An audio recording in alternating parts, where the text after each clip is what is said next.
I decided today to start with one particular question that has been asked to me many times. And this question that people have so often asked me is, why is it that God is not answering my prayers? They ask me, is it because there is no God?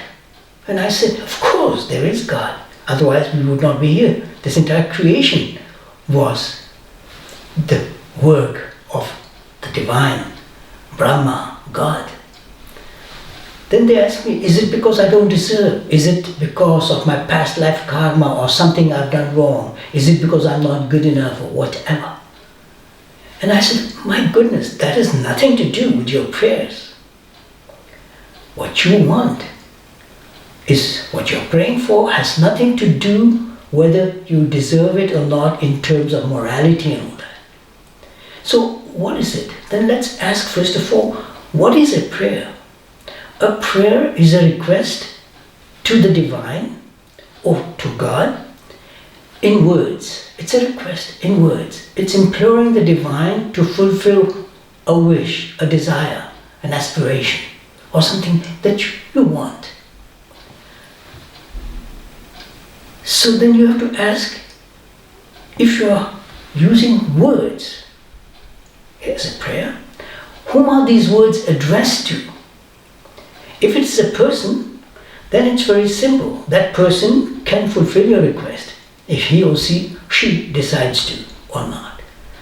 But if you are requesting God, then you have to ask, is God a person?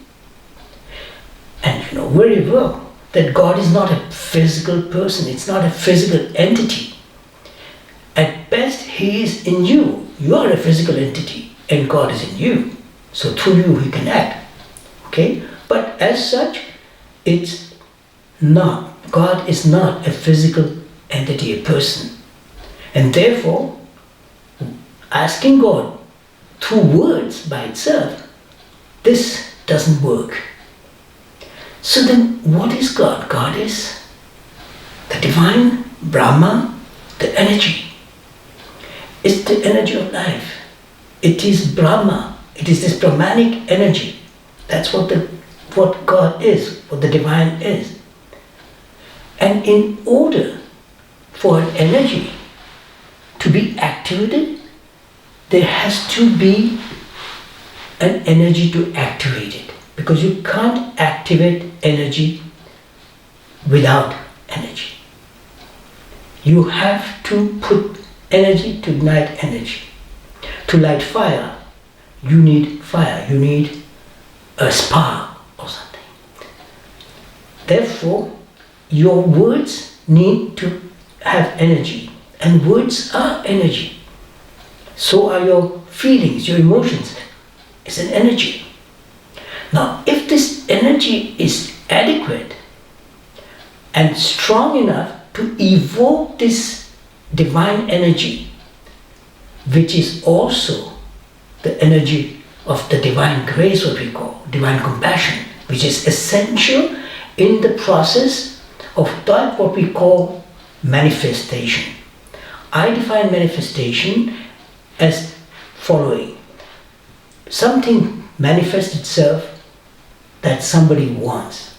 The man who made this chair on which I'm sitting manifested the chair because he wanted, and there's a whole process, energetic process involved in the process of manifestation when it becomes a reality. So for something to become real, you have to start it with energy. And your prayer is in energy. Yes, because they're words, and words have energy. I will explain that to you perhaps in another anecdote and so on, of studies that were done in Japan and so on, the power or the vibration of words, what they do. So, if words are energy and they don't fulfill your prayers, because these prayers are not coming through to activate this energy of manifestation, which is very essential, the energy of the divine grace, the divine compassion, then naturally the process doesn't take place and your dreams or your prayers don't come true. So how do you make your words more powerful? Not by shouting or screaming at the at the divine, yeah, at times I feel like screaming and shouting at them, or at him or her, but mostly out of love. But that's not enough. You have to find an adequate way to make your words powerful enough, your prayer powerful enough, so that it activates this process of manifestation, that the divine fulfills your prayer. And how does that take place? Words, if they are transmitted or translated into action, then they have more power. For instance, if I just sit here and say, please put on the light because it's dark. No, I can pray and pray and the lights will never go on. But if I get up and switch the light on, I put in my words an action. I got up and I did it. If I'm thirsty and I ask God to give me water, no way is God going to come and give me a glass of water. I will die of thirst, but God will not come. And there are so many beautiful anecdotes. Yes, anecdotes that my friend, one of our trustees of the ashram, Bhattida, he has recited so many interesting anecdotes to me. He has told me so many interesting stories that come from the Hindu mythology. And even Sri Aurobindo has written about some of these stories, mythology, to explain that God does not come in person do it for you, but that you have to get up and get into action and do it. And then it is fulfilled. It is not enough that you say that you want to be a doctor. No, you have to then act. You have to go and take your courses, do your homework, pass your exams, study, learn. So for everything to be manifested, you need this energy of manifestation to be activated. And it goes through very, very simple means that you can activate. As the mother said, in 1965 she wrote to me a message saying, no words, act. And I had asked her the year after that, when I came from America or from Germany to Pondicherry, she had explained to me what she meant by act, because I asked her. And what it truly means is that you have to express your spirituality. You have to express that what is really what we call spiritual, not through preaching, not through just talking about it, not just by praying, those are words, but through acts. That your prayer, your entire belief in the divine and everything is expressed in every move, every single action of your body. It is present in every cell of your body. And when I talk about this process of manifestation in one of my video clips, I will explain to you what this all means. But right now what is important is that your prayers, in order to be executed or to be realized or for them to come true, you not only ask the divine, you activate this divine energy of the divine grace, the energy of manifestation through which the divine makes everything come true. Everything you see on this earth, apart from nature, that man has made, was made through this particular process of manifestation. Man wanted it, that's like a prayer, and then he went into action and he did it. But that person who spent all his life praying and didn't realize anything at all, it's because he did not act on it. He only used words. He only prayed.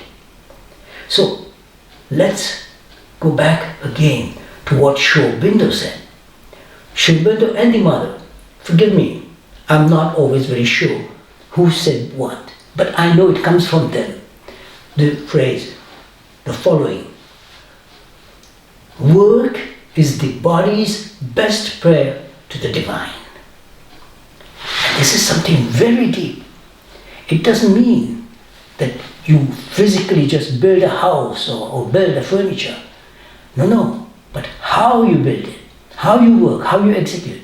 Every move, everything you do should have this divine consciousness behind it, of creation, of their grace, of their love to create. And more of that energy there is, more you put this consciousness in it, better are the results of what you are doing. So even when I'm passing the vacuum cleaner, it is nothing noble, it's not even interesting.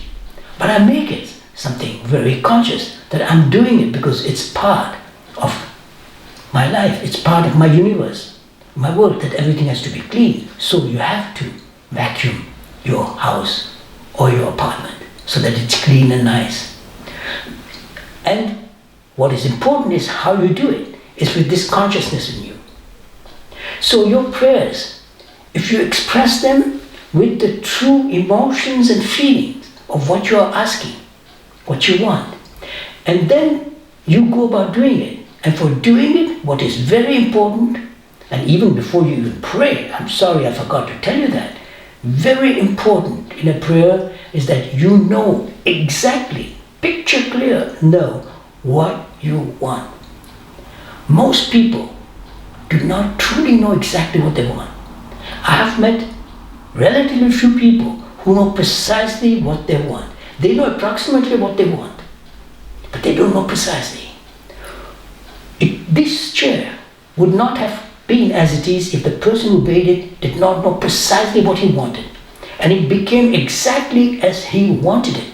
So you have to do the same about your prayers. You have to know exactly what you're asking the divine. Goodness, you do that when you go shopping. You want to buy apples. You are sure you want apples and that's why you buy them. It's not that you wanted apples and you came home with oranges. No. So the same thing to the divine. When you're asking a prayer, make sure what is it that you're asking him. And you will see that alone the fact that you make it very precise, it already starts manifesting itself. Because it is there at an occult level, your prayer. Those words, which are energy, have created already the fulfillment. It's in an occult world. And the more you work at it, the more you really feel it, absorb it, and live it, the more it becomes concrete and one day it manifests itself. I've experienced divine things. It's incredible. And believe it or not, you don't even have to repeat a prayer. Basically, if you do it right, one single flash of prayer and already the process of manifestation starts. And that's the fun of spirituality. It's boring reciting all these wonderful scriptures. I'm sure for me it would be boring to recite Sri Aurobindo's divine opera, Life Divine or Savitri. Oh, no. But I want to experience it in every cell of my body. Each line, each word he writes has so much and so much and so much more to give. That is putting it into action, what I'm reading. That is really how you also pray. That you put your prayers into action. You feel that what you want in every cell. And already this prayer is being fulfilled at an energetic level. And then slowly but surely it manifests itself. Namaste. I will talk to you in another clip about other topics. I hope you follow us.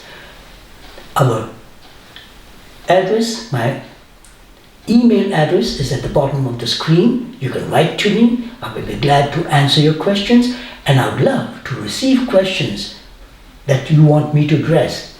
It's fun. Please think, reflect, write, question yourself, and find the answers. Namaste once again.